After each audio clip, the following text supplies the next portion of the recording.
और भाई और बहनों, हमने बिल्कुल अब हृदय से शक और संदेह की कोई गुंजाइश नहीं होनी चाहिए।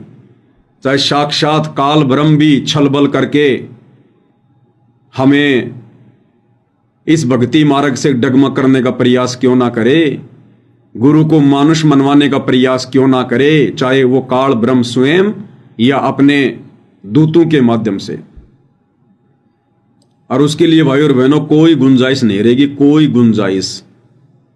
सारे संकेत गुरुदेव ने अपने सत्संगों में छुपा रखे हैं और अब समय आ गया तो परमेश्वर अपने सत्सेवक बच्चों को सद्बुद्धि देकर उनका धीरे धीरे खुलासा भी करवा रहे हैं। तो एक सत्संग तो आपने पूज्य गुरुदेव का देख लिया सन 2004 का, जिसमें गुरुदेव भगवान ने क्लियर कर दिया कि वेदों में लिखा हुआ है कि वो कबीर परमात्मा, वो परमेश्वर अपने ज्ञान का दूत बनकर, अपने ज्ञान का संदेश वाहक बनकर स्वयं ही पृथ्वी पर प्रकट होता है। उनके अलावा कोई भी उनके विषय में या शतलोक के विषय में, सृष्टि रचना के विषय में जानकारी नहीं दे सकता है। तो वर्तमान में यह सृष्टि रचना की जानकारी, सारे शास्त्रों को खोल खोल के बताना, यहाँ के ब्रह्मा विष्णु महेश और देवी देवताओं के चरित्र के विषय में, उनके जन्म और मरण के विषय में, काल और दुर्गा की उत्पत्ति और जन्म के विषय में, अक्षर पुरुष की उत्पत्ति और जन्म के विषय में परमेश्वर ने बिल्कुल क्लियर कर दिया, खोल के रख दिया। संतों की वाणी है अनमोल, इसे ना समझ सके अनभोल। साहेब ने भेद दिया सब खोल, आपनी सतलोक रजधानी का। तो वर्तमान में सतगुरु रामपाल जी ने सतलोक रजधानी का इस मूल ज्ञान का, सार ज्ञान का पूरा निचोड़ निकाल कर दे दिया, भेद खोल दिया है। तो वो साहिब कौन है? जिस साहिब ने भेद दिया सब खोल, अपनी सतलोक रजधानी का, सतगुरु रामपाल जी। तो साहिब कौन होते हैं? साहिब केवल एक ही है सृष्टि में, कबीर भगवान।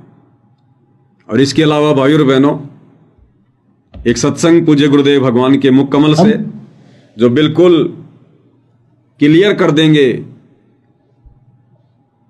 कि यदि धरती पर कोई कबीर है तो केवल सतगुरु रामपाल जी है।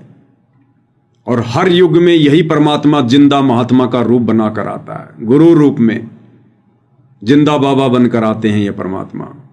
अन्य रूप धारण करके साधु संत महात्मा का आते हैं।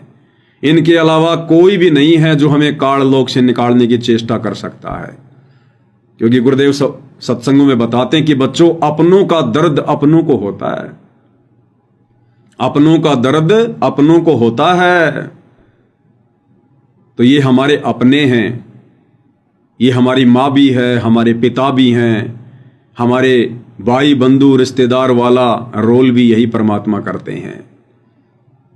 तमेव माता च पिता तमेव, तमेव बंधु च सखा तमेव, तमेव विद्या च द्रविणम तमेव। विद्या यानी ज्ञान भी यही परमात्मा देते हैं, और द्रविणम यानी धन भी यही परमात्मा देता है। तो तमेव विद्या च द्रविणम तमेव, तमेव सर्व मम देव देव। और जितने भी देव हैं उनसे जो लाभ मिलता है वो लाभ भी यही परमात्मा देता है। देते हुए दिखाई वो देवता देते हैं, लेकिन उन देवताओं को भी यही परमेश्वर देते हैं हर आत्मा के हिस्से का।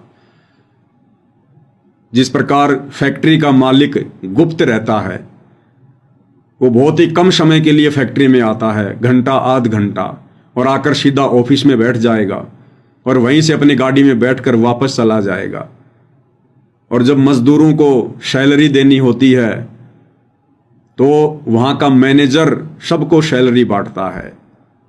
वो मैनेजर अपनी जेब से नहीं देता किसी को 1 रुपया भी, वो तो खुद सैलरी पे काम करता है। वो मालिक उसको देकर जाता है और वो मैनेजर बांटता है। इसी प्रकार भाई और बहनों, तीनों लोकों में प्रवेश करके सबका धारण पोषण ये कबीर परमात्मा सतगुरु रामपाल जी भगवान करते हैं।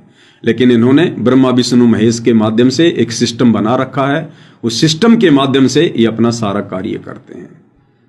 तो यदि भाई और बहनों हमारी डायरेक्ट उस कबीर भगवान से अप्रोच हो जाए, यदि हम उनसे घुल मिल जाएं, हमारी उनसे दोस्ती हो जाए, तो कैसा हो? और वो उसी समय संभव होगी जब हम इनके विश्वास को जीतें, जब हम इनके विश्वास को जीत लें। और विश्वास को जीतने के लिए भाई और बहनों, हमने इनको हृदय से परमेश्वर मानना पड़ेगा, कबीर भगवान मानना पड़ेगा। तो एक छोटा सा सत्संग, ये सत्संग साबित करेगा कि सतगुरु रामपाल जी परमेश्वर कौन परम शक्ति हैं। हम इनको मानुष मानने की, कबीर जी का संदेश वाहक मानने की गलती अब इस कलयुग की पिछली पीढ़ी में कतई ना करें। इस सत्संग में गुरुदेव भगवान जिक्र कर रहे हैं कि आदरणीय गरीबदास जी के विषय को लेकर,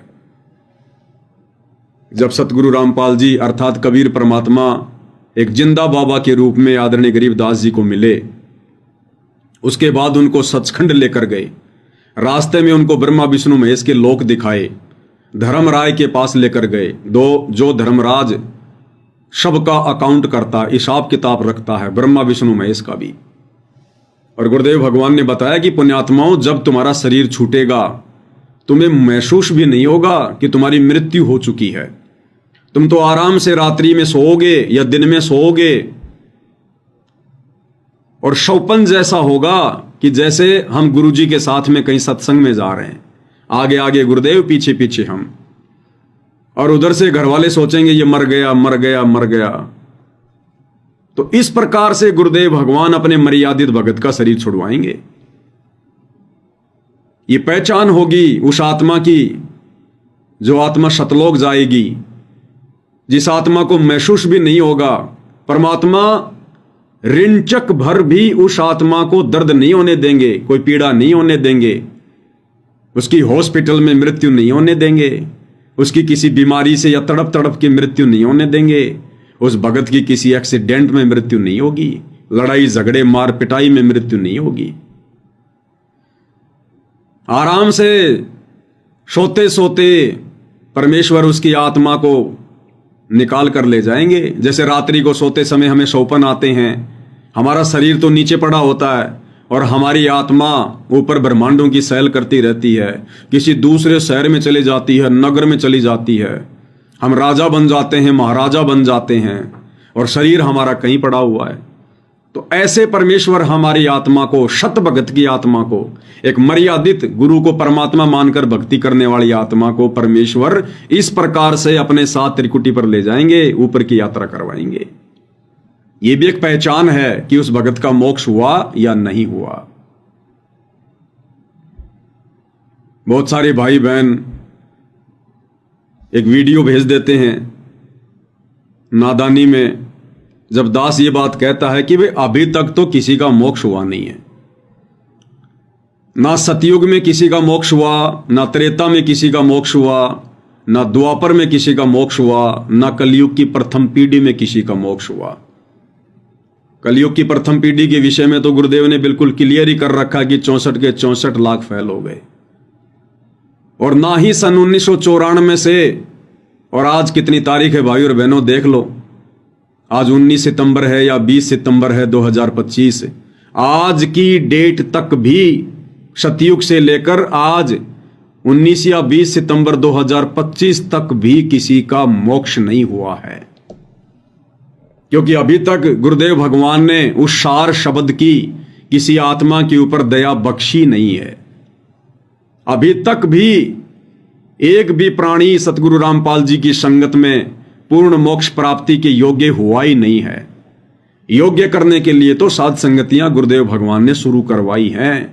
ये ट्रेनिंग सेंटर हैं। अब आत्माएं निकलेंगी अपने गुरु को पहचान कर, सतलोक की अपने हृदय में वो तड़प बनाकर, वो कशक बनाकर। तो बहुत सारे भगत भाई बहन कह देते हैं कि भाई ये पवनदास कहता है कि सतगुरु रामपाल जी के माता पिता का भी मोक्ष नहीं हुआ है, गुरु जी के माता पिता का भी मोक्ष नहीं हुआ है। भाई बिल्कुल नहीं हुआ है। सतगुरु रामपाल जी परमेश्वर जी के कलयुगी माता पिता का भी मोक्ष नहीं हुआ है। मोक्ष इतना आसान थोड़ी है, कोई बरवाड़े का बस अड्डा थोड़ी है जो मोक्ष इतनी आसानी से हो जाएगा।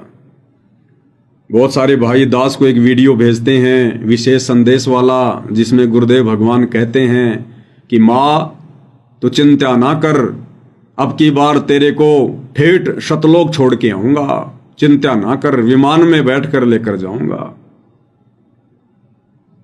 भाई और बहनों, ये तो परमेश्वर की अपनी मौज है, वो विमान में ले जाएंगे या किस चीज में बैठा कर ले जाएंगे।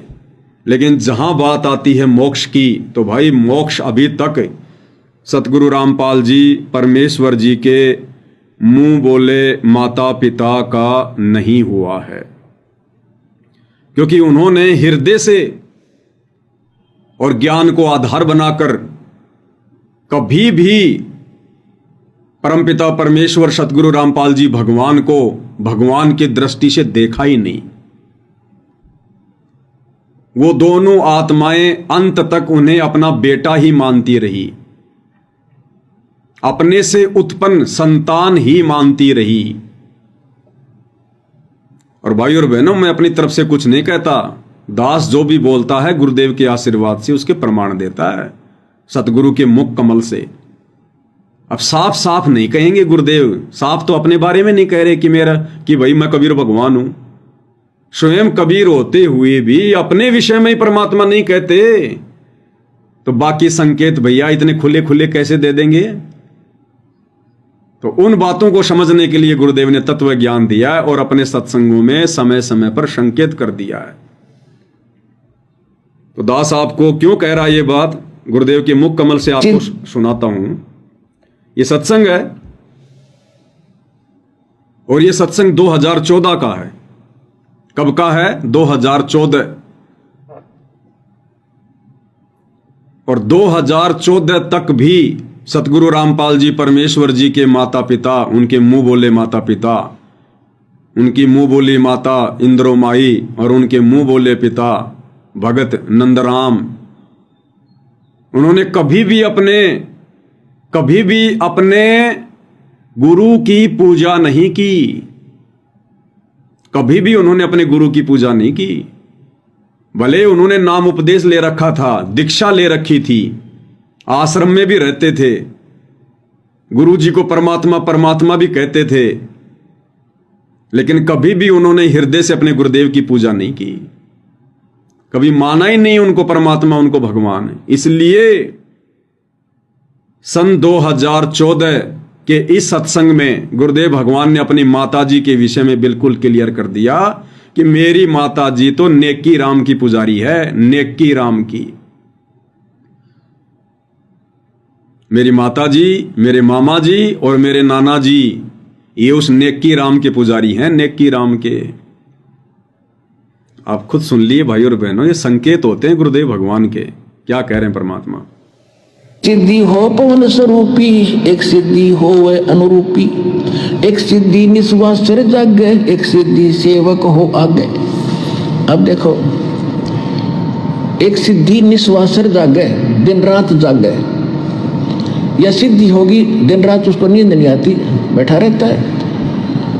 आदरणीय गीसा दास साहिब जी, गांव खेखड़ा, जिला बागपत हो गया, पहले मेरठ था। उनके एक शिष्य हुए नेकी राम जी, जो नारी वाले बोले जाते, नारी गांव के थे, वह जाट थे। तो उन्होंने आदमी गीसा दास साहिब जी से दीक्षा ली थी और गीसा दास साहिब जी के पास वो मंत्र था, लेकिन उनको उन्होंने प्रथम मंत्र दिया था, वो जो प्रथम मंत्र हम आपको देते। तो नेकी राम जी ने क्योंकि ये पिछले स्वभाव होता जीव का, पिछली प्रेरणा थी, कोई तपस्वी था, मनुष्य प्राप्त हो गया, उसकी वो ही आदत बनी रही। तो उसने वो नाम नोम छोड़ के और अपनी हठ योग से साधना शुरू कर दी, जिससे उसमें उस प्रथम मंत्र का कुछ ज्यादा जाप करने से उसमें एक सिद्धि आ गई। कौन सी सिद्धि आ गई? दिन रात वो सोए नहीं। मेरे एक गांव है यहाँ, गांव जिला सोनीपत, गोहाना से और सोनीपत रोड पर खेड़ी दमकन गांव है। वहाँ मेरे मामा जी का गांव है। दास वहाँ जाता था और हमारी जो माता जी और मेरे मामा जी, नाना जी, वो सारे उस नेकी राम के पुजारी हैं। तो उनकी स्थापना। ध्यान से सुन लेना, एक बार फिर से रिपीट कर देता हूं। और ये कमेंट्स में एक ये सुशीला बहन है हमारी, सुशीला दोमर, शायद सतलोक आश्रमों से जुड़ी है। इस बात को सुनकर कि सतगुरु रामपाल जी के माता पिता का भी मोक्ष नहीं हुआ, वो भी सतलोक नहीं गए, ये बहन कमेंट्स में लिख रही है कुछ भी। बहन क्या लिख रही है? कुछ भी। यानी पवन दास तो कुछ भी बोल देता है। भाई मैं पवन दास कुछ भी नहीं बोलता, मैं वो बोलता हूं जो सतगुरु रामपाल जी बुलवाते हैं और जो उन्होंने अपने सत्संगों में बोल रखा है। ये परमात्मा है, अंतर्यामी है। लास्ट में जो परमात्मा बोलते हैं ना, है थ गए, वो पुजारी हैं, पुजारी थे या पुजारी होंगे। समय को उत्पन्न करने वाले ये कबीर भगवान हैं। इनके एक एक शब्द में, एक एक शब्द की मात्रा में आप और हमें लग सकता है कि परमात्मा कहीं गलती से ना बोल गए हों। ये गलतियां नहीं होती हैं, परमेश्वर के एक एक शब्द में गूढ़ रहस्य होते हैं। दोबारा से रिपीट कर दो, इस बात को ध्यान से सुन लेना। गुरुदेव क्या कह रहे हैं उस नेकी राम का जिक्र करते हुए? गुरुदेव कह रहे हैं मेरी माता जी, मेरे मामा जी और मेरे नाना जी उस नेकी राम के पुजारी हैं, पुजारी। ये 2014 में गुरुदेव अपने सत्संग में अपने मुख कमल से बोल रहे हैं, जबकि नाम दीक्षा तो गुरुदेव की माता जी ने गुरुदेव से 10, 15, 20 वर्ष पहले से ले रखी है। लेकिन हृदय से कभी उनको परमात्मा नहीं माना, भगवान नहीं माना, केवल अपना बेटा ही माना, अपना बेटा ही। तो क्या कह रहे हैं गुरुदेव भगवान? उस नेकी राम के पुजारी कौन कौन है? आदि का गांव है, दास वहां जाता था और हमारी जो माता जी और मेरे मामा जी, नाना जी, वो सारे उस नेकी राम के पुजारी हैं। पुजारी हैं। तो उनकी स्थापना का दास को पता हुआ। अब याद आई वो बातें जब शुरू में सुना करते हम। तो भाई और बहनों, ये संकेत ही मिलेंगे, खुल के नहीं कहेंगे गुरुदेव भगवान कि मेरी माता जी मुझे भगवान नहीं मानती और नेकी राम को ही मानती है। यहां संकेत कर गए अंतर्यामी भगवान है। शब्द सैन सतगुरु की पहचान है, पावे अटल सुहाग रे। तो क्लियर कर दिया गुरुदेव ने कि मेरी माता जी, मेरे मामा जी और मेरे नाना जी सारे के सारे उस नेकी राम के पुजारी हैं, नेकी राम के पुजारी। एक बार फिर से सुन लो, मन में कहीं कोई दोष आ जाए तो। एक गांव है यहाँ, गांव जिला सोनीपत, गोहाना से और सोनीपत रोड पर खेड़ी दमकन गांव है। वहाँ मेरे मामा जी का गांव है। दास वहाँ जाता था और हमारी जो माता जी और मेरे मामा जी, नाना जी, वो सारे उस नेकी राम के पुजारी हैं। तो उनकी स्थापना का दास को पता हुआ। अब याद आई वो बातें जब शुरू में सुना करते हम। तो भाई और बहनों, पूज्य गुरुदेव भगवान की मुंह बोली माता जी ने गुरुदेव से उपदेश तो ले रखा था 20-25 वर्षों से, और 2014 में गुरुदेव भगवान उनकी हकीकत बता रहे हैं कि वो तो नेकी राम के पुजारी हैं। हृदय से वो आज भी नेकी राम को ही मानते हैं। तो बताओ कैसे मोक्ष हो जाएगा? और दूसरी बात, कोई भी भगत, कोई भी शिष्य, कोई भी व्यक्ति गुरु का बाप बन के पार हो जाएगा क्या? गुरु की मां बन के पार हो जाएगी क्या? अरे गुरु जो सबकी मां है।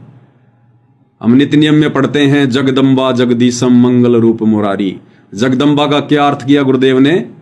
जगदम्बा जगत प्लस अम्मा, सारे संसार की अम्मा। अब जगदम्बा ये दुर्गा नहीं है। दुर्गा केवल अपने अधीन आत्माओं की मां है, क्योंकि किस ब्रह्मांड में आने के बाद इस दुर्गा ने हमें अपने से उत्पन्न किया, पैदा किया। कुछ को शब्द शक्ति से, फिर बाद में मैथुन क्रिया से पैदा करवाया। तो दुर्गा केवल उन्हीं लोगों की अम्मा है, उन्हीं लोगों की मां है, वो भी केवल 21 ब्रह्मांड में जो दुर्गा के नीचे हैं। जैसे ब्रह्मा विष्णु महेश तीनों देवता उसके पुत्र हैं। फिर ये 33 करोड़ देवी देवता, 9 नाथ 84 सिद्ध, और नीचे फिर हम 84 लाख योनियों के प्राणी, अन्य मनुष्य शरीरधारी प्राणी। तो दुर्गा केवल इन्हीं की मां है, इन्हीं के लिए जगदम्बा है। 21 ब्रह्मांड में तो काल भी है, तो क्या दुर्गा काल की भी मां है क्या? काल की तो वो पत्नी है, तो फिर वो जगदम्बा कहां होगी? जगदम्बा तो वो होती है जो पूरी सृष्टि में सबकी मां हो। तो असल में जगदम्बा कौन? सतगुरु रामपाल जी भगवान, ये कबीर परमात्मा, जिन्होंने सबको उत्पन्न किया, सभी आत्माओं को उत्पन्न किया, ये है असल में जगदम्बा। तो सतगुरु की इस काल लोक में मुंह बोली मां बनके और उस जन्म में मोक्ष प्राप्त कोई भी आत्मा नहीं कर सकती। इस काल लोक में सतगुरु का मुंह बोला बाप बनकर कभी भी मोक्ष प्राप्त नहीं कर सकता। इस काल लोक में सतगुरु का मुंह बोला गुरु बनकर कभी भी वो आत्मा पार नहीं हो सकती, उनको फिर से जन्म लेने पड़ेंगे। और यहां तो गुरुदेव ने बिल्कुल क्लियर ही कर दिया कि मेरी माता जी, मेरे मामा जी और मेरे नाना जी ये उस नेकी राम के पुजारी हैं। 2014 में कह रहे हैं गुरुदेव कि नेकी राम के पुजारी हैं। तो भाई और बहनों, जिसने 2014 तक और सतगुरु रामपाल जी को परमेश्वर मानकर उनकी पूजा नहीं की, फिर भला उनके हिसार जेल जाने के बाद कौन उसको भगवान मान लेगा, कौन उनको परमात्मा मान लेगा। हाँ, अगर वो आत्मा सात संगति से जुड़ी होती, सौभाग्य से अगर उसका सौभाग्य होता और वो इंद्रो देवी अगर साध संगति से जुड़ जाती ज्ञान को आधार बनाकर, और जो भक्ति क्रिया सत्सेवक भाई बहन करें, यदि वो सारी भक्ति क्रिया करती और फिर यदि उसका शरीर छूटता और वो भी उस विधि से जो विधि गुरुदेव ने बताई, बिल्कुल सोते सोते पता भी नहीं चलेगा, तब हम मानते कि हाँ वो आत्मा सतलोक गई होगी। जबकि सतगुरु रामपाल जी परमेश्वर जी की मुंह बोली माता जी का अंतिम समय, अंतिम जो उनका जो टाइम था वो हॉस्पिटल में गुजरा। हॉस्पिटल में वो बीमार थी, चाहे उनको बुखार हो चाहे कुछ भी हो, अंतिम समय में वो हॉस्पिटल में थी। तो भाई हॉस्पिटल में यदि किसी भगत का शरीर छूट रहा है, सतलोक जाने के सौपन लो सौपन। जो विधि गुरुदेव ने बताई है, जो अभी आप सुनने वाले हैं गुरुदेव भगवान के मुख कमल से, कि आत्माओं आपको तो पता भी नहीं चलेगा, पता भी घर वाले सोचेंगे यो मर गया और तुम्हें परमात्मा ऐसे निकाल के ले जाएंगे। और जब तुम शरीर छोड़ोगे तो एज इट इज इस भक्ति की शक्ति से हमारा नया शरीर बन चुका होगा, और उस शरीर पर ऐसे कपड़े होंगे जो कपड़े पहनकर हम रात को सो रहे होंगे। जिस दिन हमारा शरीर छूटेगा उस दिन हमने जो भी वस्त्र पहन रखे होंगे वो वस्त्र एज इट इज उस दूसरे शरीर के ऊपर, सूक्ष्म शरीर के ऊपर जो सतगुरु की सत भक्ति से तैयार हो चुका होगा, एज इट इज वही कपड़े होंगे। शर्ट पैंट चौड़ा पजामा कुर्ता जो भी है माता बहनों का या भाइयों का, एज इट इज वही कपड़े होंगे उस शरीर पर। और उन्हीं कपड़ों में, उसी शरीर में, एज इट इज शरीर में, सूक्ष्म शरीर में, भक्ति युक्त शरीर में सतगुरु उस आत्मा को फिर धर्मराज के दरबार में लेके जाएंगे, उसका अकाउंट करवाएंगे, हिसाब किताब करवाएंगे। और आगे फिर गुरुदेव भगवान क्या बता रहे हैं, फिर अपने विषय में खुल के नहीं, संकेतों में। और संकेत समझाने के लिए गुरुदेव ने इस कुत्ते पे थोड़ी सी दया बख्श दी है, जो आप भाई बहनों को समझा देंगे। तो सर्वप्रथम सुनिए कि आत्मा का शरीर कैसे छूटेगा। सिद्धि हो पवन स्वरूपी, एक सिद्धि हो वह अनुरूपी। अब जैसे यहां आपको बुलाकर ये ज्ञान सुना के आपसे एक रिहर्सल कराई जाती है कि जैसे आप यहां गुरुजी के प्रति व्यवहार भाव रखते हो,